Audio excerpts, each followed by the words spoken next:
முதலமைச்சர் அவர்களின் வலியுறுத்தலின்படியும் இந்து சமய அறநிலையத்துறை அமைச்சரும் சென்னை பெருநகர வளர்ச்சி குழும தலைவரும் சென்னை கிழக்கு மாவட்ட செயலாளருமான PK சேகர்பாபு அவர்களின் வழிகாட்டுதலோடு எழும்பூர் தெற்கு பகுதி செயலாளர் V சுதாகர் தலைமையில் மதவெறியை மாய்ப்போம் மனிதநேயம் காப்போம் என்ற தலைப்பில் மத நல்லிணக்க உறுதிமொழி ஏற்கும் நிகழ்ச்சி பெரியமேட்டில் உள்ள பகுதி கழக அலுவலகம் அருகே நடைபெற்றது.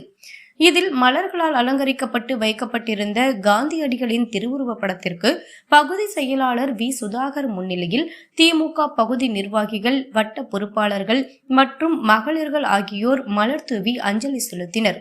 அதனைத் தொடர்ந்து மதவெறியை மாய்ப்போம் மனிதநேயம் காப்போம் என்ற தலைப்பில் மத நல்லிணக்க உறுதிமொழியை ஏற்றனர். இந்நிகழ்ச்சியில் தலைமை செயற்குழு உறுப்பினர் KSM நாதன், பொதுக்குழு உறுப்பினர் நிர்மலா தேவி, மாமன்ற உறுப்பினர்கள் ராஜேஸ்வரி ஸ்ரீதர், L சுந்தர்ராஜன், பகுதி நிர்வாகிகள் S ரசூல், TV Velu, M Malarmaran, K Annapurani, S Jagadeesan, வட்ட செயலாளர்கள் V விஜயகுமார், R பாபு என்ற Chandrasekaran, S Dolphin Hari, E Moideen, Vanmathi Kathiravan உள்ளிட்ட பகுதி வட்ட நிர்வாகிகள், அணி பொறுப்பாளர்கள் மற்றும் மகளிர் அணியினர் என பலர் கலந்து கொண்டனர்.